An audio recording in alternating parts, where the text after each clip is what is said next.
So what you're seeing is some on-stream footage of me just checking out this loadout prior to even making this video. I recorded this video on a day when I wasn't even planning on making a video because this loadout is insanely strong. In fact, even in these recordings, I was saying that I don't even think anybody will use another loadout after seeing this. It's so ridiculously strong and so ridiculously cheap and ammo efficient to just annihilate smashers like it's nothing that this might seriously be the strongest build I've ever seen. I cannot wait to show you guys the rest of this video. There are going to be a couple of loadouts I'll talk about in a second. And yeah, let's get it started. Welcome back to another video of showcasing basically black metal weapons being overpowered part 3, I guess. The first of the series was the Dirge Song video. That's where I was shown the power of how stupid these weapons can be with hero ability damage multipliers. Then we showcased the Blackout AR. Yes, that thumbnail has a lot going on. That is a crazy, crazy video. Link to that down below. But today we're going to have 2 loadouts. Now, the second loadout is absolutely nuts. You already saw the teaser clip at the beginning of this video. Flash AC means you can get instant reloads with Chaos Agent and support, and it's less damage per boom, but so many more booms. It is way more powerful than I even thought it would be, and I'm so excited about that. But we're going to be showing 2 loadouts, and the first one I want to show is a little less high octane, but it's awesome. And the thing that's going on here is, as I mentioned in the Dirge Song video, hero ability damage. This is 25.4 when supercharged is a huge contributor into a very complicated formula that ultimately results in the booms doing more damage. To back up a little bit, I want to explain this for new viewers. Timestamps will be down below if you guys want to skip around. But basically, the Black Metal 6 perk, or the one that we'll be using today, is when you reload, it drops your health by 12.5%, and then on the next enemy hit, it'll deal 29 to 132 base damage based on the percentage of your missing health in a radius. It's kind of confusing, so let me break it down. 29 is the least it can do, 132 is the most it can do, and base damage is one factor in a, like I said, it's that complicated formula where hero ability damage is weighted a lot heavier than some other factors that are in there. And one of those factors is like the crit damage perk, so we'll show that in a second. But I got inspired to do a very weird build. Cavsin, the guy who runs Fortnite DB, set up this page on my behalf. I really appreciate him going to a lot of work that he wasn't planning on doing to put this page up where it shows all of the different classes of heroes that have all the different stages of hero ability damage. And the highest hero ability damage multiplier heroes in the entire game are all listed here. And it turns out if you have an entire build with your commander slot all the way down through your support slots of heroes that are in this top tier, you will do the biggest booms, even if those heroes have no correlation with your weapon at all. So you'll see in this build, I would normally even have some dead perks. Like if I didn't have Dragon Scorch in the lead, all of these heroes are ninjas. And I know that second build has Flash AC. We'll talk about that later. You can skip ahead if you want, but that build would have dead perks and it's still doing a lot. The one exception I'm making is that First Shot Rio is here. She guarantees the crits. That will do very big booms. That affects it in a way that is very important, and I want to make sure that we are critting every single time. But the build, just real quick. Dragon Scorch, like we did before, just because he has that high bonus. Preemptive Strike, so that the first time we hit a target, it does a lot of damage. Return to the Dragon, just so we can have Dragon Slash, I guess. Fumble, because it, you know, is in that top tier, and it actually buffs our damage. Tail of the Dragon, because Dragon Slash, and then Dragon Days, because it's in that top tier, and it will kind of help us sometimes. Not a big deal, but the real winner of all of this is the weapon itself. So I said I'd talk about it. Let's get into it now. I am sticking to the Blackout AR because it does more damage than the Dirge Song. The Dirge Song shoots in 9-round bursts, so because this shoots in 2-round bursts, it's more efficient and it's extremely cost effective. So because we're shooting twice with this, that's exactly how much First Shot Rio shoots. This is the build we'll be going with for the second build. The first build is going to have a reload perk. That's the only difference. We have 2 crit damage perks, the reload, and then we got the 80% bonus damage instead of the reload perk that we'll be using normally. So I know I got a little confusing there, but we'll be using 2 different Blackout ARs. First build will have reload, second build won't need it. This will be the build that we're using, so let's hop in game and check it out. All right, so making sure I got the right Blackout AR, just shoot to prep, and then this is full health, so it won't be as much. This will be that lower range number that I mentioned earlier, but still is going to do quite a bit of damage. And then as my health goes down, you'll just watch that number go higher and higher. One thing I want to say nice and early in this video is that the big boom number that we see sometimes is not always accurate. You'll probably see it right here, that number can combine. That was not 10 million damage, not like on one target, okay? That was like the group combined. So if you're wondering how Beast is not, you know, blowing his lid at 9.8 million on screen. It's because it kind of wasn't. It was that much damage, but it was the whole group combined. So still a ridiculous amount. I mean, not only is it high single target damage, but look, it's just deleting crowds of enemies like it's nothing. And my entire perk is like, remember, Dragon Days is in this build. We have essentially a Dragon Slash build doing millions of damage. So it's just fantastic. Jeez, I sounded like the kid from South Park for a second there. It's fantastic. Look at that damage. I love it. And I'm really glad that Fumble is one of the higher ability-based hero ability damage heroes in the game, because that extra damage makes it so much more powerful. And you'll see in the second build, one of the benefits is that I have less of an issue when I miss my target, because you can just reload with the phase shift. This build will do more damage per boom, but it's not as consistent like that, and you can see there. One of the problems is you are very much so a glass cannon. So while this build actually benefits from low health, there is real merit to making sure your health is as low as possible, as much as possible. You do have to be very careful to stay alive. So throughout this gameplay, when the defense begins, I'll probably be using campfires, and that's strictly just to stay alive. I know you don't want it to be too high, because then you'll just kind of, you know, lose all your damage bonuses, but you don't want to die, so that's also important. And either way, we destroy that smasher. This is gonna be a long video either way. I think we're just gonna start the defense, and I'll probably find some reason to not actually start the defense. Yeah, no, I was right. I found a way to get distracted. It was funny. I saw this the fatties first, and I was like, wait a second, that's usually a smasher in your well, it's not for long. Smashers don't tend to survive this build, but yeah. Storm God says he has an encampment. Then we're gonna do that. Then the defense. You know, I got slight PTSD looking at the encampment I died to. But it looks like Storm God's got a better one. It looks like he's just bullying this encampment. Look at the damage. That's my favorite thing. He prepped it perfectly. He got them all in a big group, and they died in like 2 shots. I love it so much.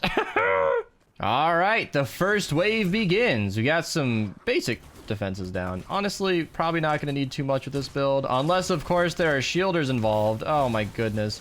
It's not even gonna matter. You just walk in and just delete everything. It's a little nerve-wracking to be this close to the enemies, because, you know, dying is easy when your health is low, but yeah, not really too big of a deal when the enemies that are gonna kill you just die immediately. It's beautiful. I love this build so much. I was talking about this on stream because we were playing around with this build. I didn't even want to record a video today, but I decided that I couldn't not show that second loadout, and I wanted to showcase this this custom build where Capstan really messaged me and surprised me when he said that like a full hero ability damage focused loadout is more optimal than like any kind of build that would normally buff the AR damage. So like Ramirez and Sledgehammer, all of that set aside, this build is stronger, and I just couldn't believe it. Even though I can believe it, it's more of like a shocked couldn't believe it, you know? Like I literally can. I know what he's talking about, but it's just crazy that the math supports that. And this is what I was talking about, where I am going to need to ride a razor's edge to use this build efficiently. And even then, I think my health can be a little bit higher. So we're going to get the first of probably many campfires down. My teammates are allowing me to have the smashers, and I appreciate... Look at that damn... I mean, what the hell? That is just crazy. I love doing that so much. I'm going to focus on the smashers too, because they can take care of them. Oh yeah, we got the Ben's War Cry hyping us up. They can take care of the normal zombies. The smashers are what I want. I also have preemptive strike, as you might remember, so I want to be doing that first shot on them, because it'll do... I don't exactly know, to be completely honest. Beast doesn't know. Like, it's 30% damage, right? But I just mentioned that normal damage perks don't always apply. So I'm not 100% certain what all is going to buff this explosion as efficiently as possible. But I figure there aren't that many team perks in the game that even buff damage, like your weapon damage. So preemptive strike is good enough. I even showcased that in my previous Blackout AR video that I already linked down below. So you guys can see it showcased there. I think we used Battle Beat in the lead, which was definitely an interesting pick, because Battle Beat is nice and strong, you know, activating Totally Rockin' Out, but we weren't using Totally Rockin' Out. It was definitely a different way to go about that. Or wait, no, that was Brawler Luna we were using. I don't remember which build was which. That was another 2-parter video where I think we used Battle Beat and Totally Rockin' Out, but in the first one we used Preemptive Strike. Maybe it was preemptive for both. I honestly can't remember. These smashers are kind of annoying me because they almost die. It's so close to dying in 2 shots, but it doesn't quite. So I'm essentially 3-shotting these smashers, and I honestly can't believe that the first round of defense is almost over. This goes so fast when you're having fun. Like, it's almost a... I don't know if I left this clip in, but there's a part in the second loadout especially last game when I was recording that clip. I don't even know why you wouldn't use these builds all the time. Like if I keep showcasing these, they're gonna become more normalized, and everybody's just gonna run these builds all the time. Yeah, like as I was saying, we were playing around with this before I started recording the official like proper video here, and I wanted to record some teaser gameplay because I think the intros of these videos are a little too long. I don't like talking for 4 minutes before we get into the fun stuff, but a build like this can be kind of complicated, and if you're not somebody who has seen my previous videos, you're definitely going to appreciate knowing what the hell is going on. And so I decided to record some gameplay outside of my main recording just so I can have that going on instead of the same stuff you're about to rewatch later on. And I've done that before and nobody seems to complain. You guys are awfully nice to me. I really appreciate it because I want to make better videos, but a lot of people just vote with their view, where if they don't like the way I did a certain thing, they'll just click off the video and never come back. So I'm always trying to be aware of that, and maybe I'm overthinking it. If I am, just comment down below. You like long intros, you like to get right back into business, you prefer the explanation, maybe there's a happy middle ground. Opportunity to show some gameplay footage before we get into the fun defenses here is probably ideal. My point is, I recorded some of that, and that's exactly what I was saying. I don't know why anybody wouldn't use these builds. It's kind of like the Xenon bow, where the Xenon bow is as strong as it is, and it's almost foolish to not use it because it's just does everything. With a totally rockin' out build, it has decent enough single target damage to where you don't even need to use a normal weapon. And then, ooh, yes, we have the mini boss. And then I want to make sure I'm not going to be dead here. I don't want it to be too close to the mini boss because I want my health to be low, but I don't want to be dying. So let's see. This build is surprisingly bad single target. Like the damage is high and all, but you can see that there are much better weapons for long-term sustained damage, and that's one of the reasons that second build really impressed me, because I love the fact that you can instantly reload with phase shift and chaos agent and just get right back to the fight. And by the way, I've been stuttering a lot because every time I hit C on this, it doesn't reload. So like every time I stare at the enemy a lot longer than I should have when I should have reloaded. That's what's happening. Every time I hit C to reload, it's not reloading like it normally does, and I don't know what the delay is, but either way, thank you for the help on the mini boss, you guys. We definitely saw what we needed to see, where this build is strong. It's weird, it looks bad because it takes forever on the mini boss, but we're chunking it every single time, and I don't know if it's really bad or if it's just my perspective. I feel like the sustained damage of like a Huskbuster, Ground Pound, I mention them every single video, but they're fantastic, so, you know, even if you like double pot shot, it's still gonna go down maybe a little bit quicker, but the fact that this build is so efficient is something I wanted to talk about too, because you realize all of this damage is coming from like 2 medium bullets per shot. That's what really does me in, where like this is not a rocket launcher, we're not using energy ammo, we're not using something crazy expensive like that. We don't even have to like look for coconuts. There's no setup to this build. You just reload and boom, that's it. That is it. I absolutely love that. It's not totally rocking out where you need to activate a team perk. It's just straight damage. Cheap damage too. And that is what I think is so broken about this build. It's not like we had to loot around the map for wafers to get the totally rocking out active. It's not like we needed to, I don't know, farm up a bunch of energy cells to blow them 20 cells at a time. Look at the deatomizer. In the video where I was using it with Crackshot, I burned 7,000 energy cells to do less damage than I think we're doing here today. And that really speaks to just how insane this build can be. The Blackout AR, the Dirge Song, almost, not every, but almost every weapon with the Black Metal 6 perk has become just immediately overpowered with how these perks are working. And yeah, I've become a fan. I can't wait to get into the next loadout because using that has been an absolute treat, and it might be like one of my new favorite loadouts. Very similar to the Stormblade build, where it's just constant explosions and booming and booming and booming, and the Stormblade build has become almost my default loadout whenever I'm running missions just for fun on stream. Twitch link down below, and we're gonna check that out right now. And for those curious, I did about 6,500 damage. Here are the stats if you're interested in that. All right, moving on to the second build. So the first build was very, very similar. We're just changing a few things around with Flash AC in the lead and Chaos Agent in support. This is one of the most broken builds I think I've ever shown. If you guys remember my old Crack Shot and Scourge build, it is a nuts loadout. It's almost 1,000,000 DPS without a party, and it's well over that when I have a full squad with high-level players like we do have today. And this build, I have not done the math yet. Maybe Editing Beast will take a second look at this, but it's well over. Just eyeballing it, like 3 million damage a second, which is triple what that one was, at least as a single party. So it's not exactly a comparison that's perfect, but it's a ton. And we are using Flash AC, Happy Holidays, and Chaos Agent to reload instantly, as mentioned. It's about an instant cooldown. It's like 3 seconds per phase shift. It's super, super short. Then we got First Shot Rio for those guaranteed crits, Fumble, Dragon Days, as we did before, and we're definitely going to need Fuel for the Fallen. So I didn't mention this in the previous build, but it's a Nature Zone, which is perfect for these fire weapons, by the way, but it's also meaning we are using a lot of energy spamming phase shift, and our enemies are going to be draining our energy.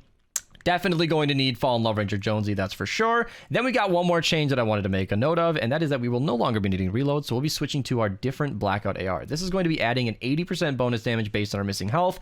That is going to be awesome. Let's hop in game and check it out. So I'm recording this before we have stuff to shoot at because I really want to dial in just how short that cooldown is. Look at it. We just reload, and then boom, they're all dead.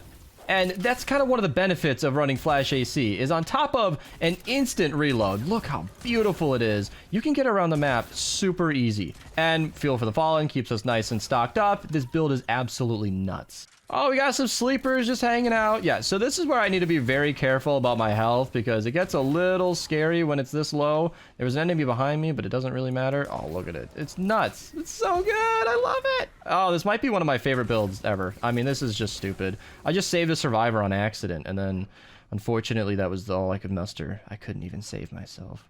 Live on, survivor. Do what I couldn't. Oh, thank you. Somebody in chat mentioned not having Flash AC, and I think he's available in like the Chinese New Year set, so I don't know if he's worth a voucher, but maybe after watching this video he is, because this is just stupid. This is just amazing. I know we haven't killed any smashers yet, but we'll get to that. Oh, Storm God, you handsome devil. What have you got cooking for me over here? Another 2-shot encampment? Oh, not quite. The zombies didn't want to play nice. You know what? And that's what I was mentioning in the previous game too, is where if you miss a shot, you kind of have to stop and reload, and there's that penalty. With this build, you just keep dashing around. There's such a smooth recovery on that. It's beautiful. You can tell I'm even running through my charges just a little too quick, but with that cooldown, it's almost instant. You can essentially infinitely phase shift, and it's fantastic that we only needed 3 heroes to do that, or 3 things to do that. Between Happy Holidays, Flash AC, and Fuel for the Fallen, you can commit the rest of your build to the damage that we have here, and it works great. I wasn't sure if I was going to mention this in the video or not, but I personally just value running an Outlander as well. So I mentioned that this might be one of my new favorite builds, and the fact that you can just farm passively is great. In a showcase like this, where my teammates are building the defenses, it doesn't get shown as much, but I use resources just like an average user, probably a lot more than an average user, and being able to just casually top off as I go along is super valuable to me. So Outlanders are definitely something I enjoy maining, and that is a huge win for me in this build. Oh, yes. We got a nice big encampment right on the spawn. All right, they're spawning in. Just got to shoot, phase shift. Oh, and then there you go. Oh, my God. All right, we got a big encampment all spread out. I may or may not have phase shifted off the side, but we're going to... Fuck. Apparently, you can ping a smasher. That's kind of neat, actually. I don't think I've ever seen that used, but our boys are bullying a smasher, so let's just make it not exist. There you go. Hello, Crow. Stronger than a smasher confirmed. Oh my God, these things are invincible. My goodness. Oh, best weapon in the game, by the way. Link to that video down below. If you're wondering why I'm building a platform around this encampment, it's because I may or may not have flung myself off the side several times, and I didn't want to do it again. All right, we're back in the action. No big deal. Easy peasy. Oh, I can't stay alive, but look how much damage it does. We're gonna get a nice showcase of the new mantling feature, which is not at all new. I think it came out, how long did it come out now? It's still new to me. You know, after years of playing, it's always gonna be new, but being able to just get in and out with traps on the base is so good. Casual deletion, casual deletion. This is the best thing. You know, that encampment kind of nerfed me. Heights are a bit of a problem for this build, but being able to just glide side to side while annihilating everything. This is the most free I have ever felt in Save the World ever. I love it. I love it, I love it, I love it. So much so that I forget how much damage it's doing to my health. And it's kind of like a vice in that way, but honestly, I'll accept that. If it means I can just delete hordes of enemies with nothing. We put down minimal traps because I told them I don't think we're going to need any more. This is going to be perfectly fine. The big guys aren't even spawning. I think they're just scared. I think the Smashers saw what happened last game, and they just didn't need the embarrassment. I understand. I completely get it. It's the reason I stopped playing basketball at school. And, yeah, I just couldn't handle it anymore. Get made fun of, rightfully so. Look at this. Smasher. Dead. Well, dead. There you go. Easy peasy. And that's, again, I mentioned it earlier, but if you make a lot of mistakes, which phase shifting around, you kind of will, the fact that you can recover so easily is nice. And even like the other build, if you just miss your shot, the fact that you're not waiting that entire time to reload from scratch again is definitely a nice, but ooh, that was a good little kill right there. Wasn't even mine, I'm just appreciating it. There, Smasher, and no, he's dead. I love it! Got some enemies grouping up down here. Boom, gone. Smasher. There's 1, 2, 3, and I think the traps will get him. Easy. Like it's nothing. Here's another Smasher. Full health. Uh-huh. And he's gone. That was a 250 power level Smasher!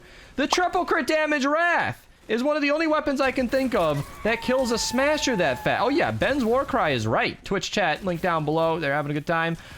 Like the Browbeater, 2-shot at a Smasher, that was fantastic. There are very few weapons in the game who can compete with this build. And this is a Blackout AR. Like the black metal weapons have never gotten much praise from me. Rightfully so. They're really not that incredible. Wow, that was almost instant death.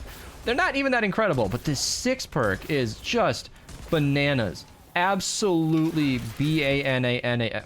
Okay, so you are, again, a glass cannon. It's nice to have teammates here that are supportive of the video, because I would die a lot more without them. But it's still just insane. If you can watch your health and not be running around like an animal like I am, I feel like there's a bit of a YouTuber break that I should get, because I'm trying to showcase for you guys what this build is capable of. If you were going to use this practically, you'd probably hang out a little bit, maybe not run into instant death as much as I am here. There are smarter ways to use this, but you can see that it's not even necessary. I am just running out of my phase shifts. I am doing it so much. I cannot wait for round 2. Round 2 begins. I love being able to phase shift even when it's not like for a reload, because I remember in like other phase shift builds I've had where, you know, you're using a weapon normally, and so you have a lot of support perks dedicated to damage, so maybe you can't do it as much as I am right now. You find yourself in a situation where you want to you save it. You know, you're saving it for the reload. But this build is so strong even without support perks. I mean, my commander is Flash AC, for goodness sakes. He's not even a hero that buffs damage. That's the crazy part. The hero ability damage from Flash AC is the only reason we're able to like use him and enjoy his phase shift the way that we are today. So the fact that we can just spam that as much as we can just to get around the map on top of reloading is so satisfying. It makes this build really comfortable to use. Obviously, I'm making some mistakes here. I've only used this loadout. This is the second mission I've ran it with. And by the way, still not out of medium ammo. That efficiency is nuts. All of this damage coming from, you can kill a power level 250 Smasher with 6 medium bullets? 6 medium bullets? That's nuts. Oh no, we have a freaking smokescreen mini boss? This is terrible. I might run this again just to get a better mini boss. This is the worst. Alexa, play Despacito. This is the... Can we get an F in chat, Twitch? Not getting a mini boss to showcase this weapon's power. I am personally so interested in seeing how this weapon performs against the mini boss. We even see it in the previous game, but to reload as quickly as this, outputting as much damage as we can, I am very, very intrigued to see how well it can do when you uncap it. You know, with Flash AC, like, how can that uncapped 6 perk spam perform against a mini boss? That is what I really want to see, but it seems as though this mission will be deprived of it. For those who don't know, smokescreen mini bosses reduce your ranged weapon damage by a ton.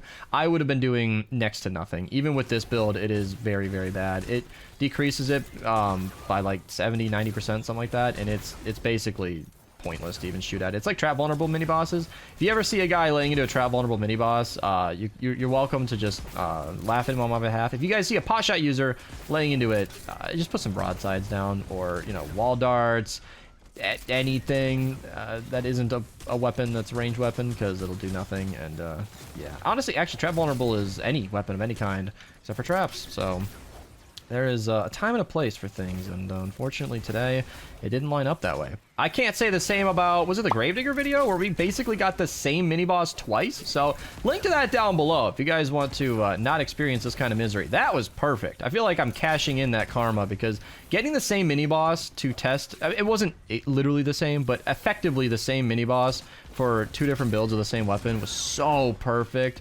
Like, it had slightly different modifiers, but it functioned the exact same. It wasn't tank, it wasn't smokescreen. I'm on the ground again. I don't think anybody's surprised by that. When I said glass cannon, I want to put a little bit of emphasis on the glass, really more like tinfoil. It's bad.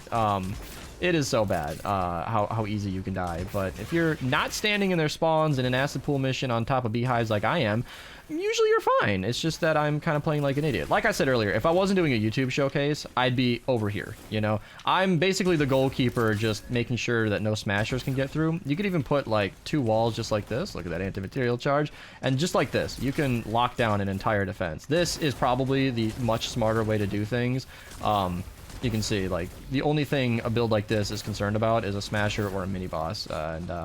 From there, you're just pretty much able to watch everything die to the traps. And this build is so nuts. I'm going to try and find another mini boss in a different mission. But other than that, I guess I'll just see you there. So I'm recording this like right over shop reset. And I figured instead of a mini boss kill, we'll just do an extended video, because this is just beautiful. I've got tire traps going all the way down this slope, and they're all grouping up down here, and it is so beautiful.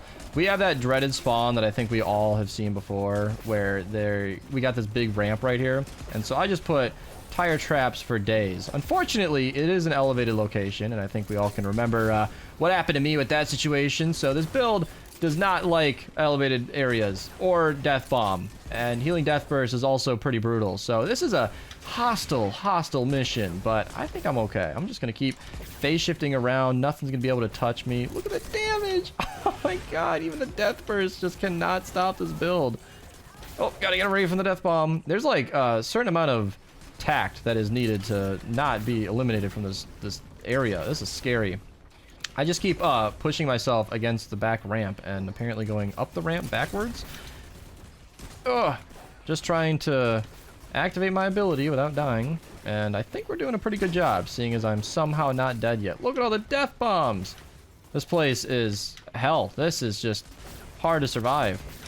Oh my goodness, I don't want to die. This is kind of weird. It's like, it's weirdly casual as like a bonus extension to the video, where I even thought about this earlier, and I'm sure some viewers were thinking the same thing. We're like, wait, you're gonna run an entire mission to get a mini boss, but you're not gonna show us the journey. And you know, I can agree with that confusion, so here I am. Although it would be absolutely heartbreaking if we don't get a mini boss this time that's like compatible with this weapon. That would be like worst case scenario, but I'm not gonna think about that right now. I'm not gonna think about that right now. I will talk about questions that should have been answered earlier in the video, but somebody in the Twitch chat asked why I don't use the black drum AR, the black drum shotgun instead of the AR here. So I would explain why I didn't use the Dirge song earlier in the video. I think, oh my god, I think I did. Yeah, and the shotgun doesn't have the range that this weapon has, and it's a little inaccurate. I haven't used that weapon taking advantage of this 6 perk. That definitely needs to be its own video on the channel at some point. But oh man, I forgot how low my health always is. But like, I'm not sure if that would be ideal for taking advantage of this build, especially with Flash AC when you're running all over the map, dashing constantly. It's probably just better, safer maybe to keep an AR that can get some good range. And I think this has been the correct choice. It'd be embarrassing if I had as much fun as I did without using the optimal weapon for it. But yeah, little tip for retrieve the data, by the way, for those who don't know. This is actually, by the way, a really another tip is to stay back here nice and safe. Somebody in chat also recommended this exact playstyle, and I honestly can't fight it. I think for the YouTube video, it was better for me to be running around showing you guys all up in the fight, but this is the much safer way to do things, so that's definitely how I should use it. But the tip I was going to get to earlier is that the mini-boss in Retrieve the Data is typically after round 10. Archer said that one day, and I was like, bullshit, and then it spawned after round 10, so I feel like I intuitively knew that. Like, I've always been vaguely aware, like in Cat 4's, Category 4 Atlas missions, the mini-boss tends to spawn around the 2.5-minute mark. Like, I kind of just have come to expect that without really specifically knowing it. So, yeah, there you go. If you guys ever want to be ready for a mini-boss, it's wave 10. So we're in round 7 now, about to be 8, and that's just something to be vaguely aware of, that the mini-boss that we've been running this mission entirely for will be joining us shortly. Look at these guys. All these tire traps. They can't even get up the hill. I love it. Actually, that's what made me want to record, is when I saw a bunch of enemies grouped up and I wanted to just delete them all at once. This is the beauty of the AR. Sniping from that distance is so good. I'm gonna wait just a few seconds here. Looking at that 3,500 health down the bottom left. Not exactly where I want to be. There we go. Yeah, there we go. So it lowers your health by 12.5% when you activate the 6 perk, and that amount is a percent. So it'll take you less and less health up until you're about to die. And I don't honestly know if the team perk can kill you. I guess we'll find out right now. You can see it's going less and less. So down to 4,000. I'm personally curious. I don't think I've ever seen it kill me. Oh, is that like a floor? No. Okay. That's interesting. Yeah, it didn't go down. 3,100 is still where I'm at. Okay. 2,100. It's like, it's really trying very hard to not kill me. I'm down to 1,000 shooting. Down to 800. It's like sometimes it doesn't even activate. It's like the 6 perk doesn't want to kill me. 500. So if Fortnite didn't round to the nearest integers, you'd probably get in a situation where it would never kill you. It would infinitely keep you lower and lower. Where the hell did I just go? Lower and lower and lower without ever actually killing you. But eventually, it does need to do at least 1 tick of damage. Scout! The entire reason we ran this mission was so I could have the mini-boss. Oh my god, I dashed off the map in frustration. Alright, here we go. Party time. Why are you still shooting the mini-boss? Please let me have this. Here we go. I want to see what this is capable of. And I'm dead because I ran into the storm. Yeah, that's probably what's going to happen. There are going to be acid pools everywhere. This mini-boss is just doing everything it can to kill me. And this is not at all the showcase that I wanted, but I'm just kind of dealing with the cards I'm dealt here, all right? Oh my god, it's just rushing me into the vortex is pulling me into the bombs and making sure that I'm dead. This is honestly just sad, and that's kind of a proper limiter of this build. Like, I've been talking about how overpowered it is, and yet here I am struggling to kill a mini-boss because, well, you know, a build just can't do everything. But look at that damage. Okay, so that's what was doing me in earlier, is I was phase shifting and getting vortex pulled at the exact same time. So it was putting me in this weird position that I was not prepared to be in, and I don't know how to deal with this. I feel like I was gonna put down campfires, but I'm dead already. This is tough. I mean, even with all of this struggle and the teammates letting me have this, it's honestly doing well enough. I mean, you can see it's oh my goodness, chunking for like really good damage. And doing better than I think a lot of loadouts would have in that position. I am so sorry that that was absolutely brutal. I'd love to get a better smasher clip, but life does move on and I can't let this video be an hour long. I unfortunately won't be able to show you better, but if you guys ever want to see this build, run it yourself, or, you know, come by in the stream. I mean, there are lots of ways to enjoy this power, and I don't think we specifically need to see a mini boss because enough 250 power level smashers have been annihilated from existence for one video. So I think we could all tell exactly how strong this is. I'm doing, oh, I was gonna say surprisingly less, and then I realized that my health was full. Yeah, that's why I don't put down the campfires. If you were wondering, like, Beast, you're dying to the mini boss, why don't you do it? I was wondering the same thing. That's why I put the campfires down. But I'm being reminded of it with you that yeah, that high health is very bad, because that explosion damage that we're exploiting here is giving us that damage because of our health being low, and that's an incredibly important part of it. Oh, phase shift is being so hard to control. Flingers are being deleted.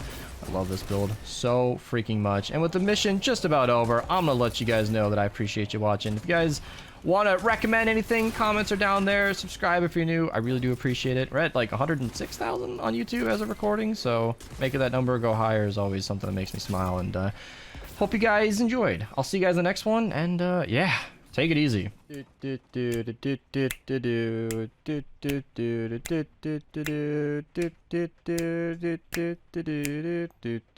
And then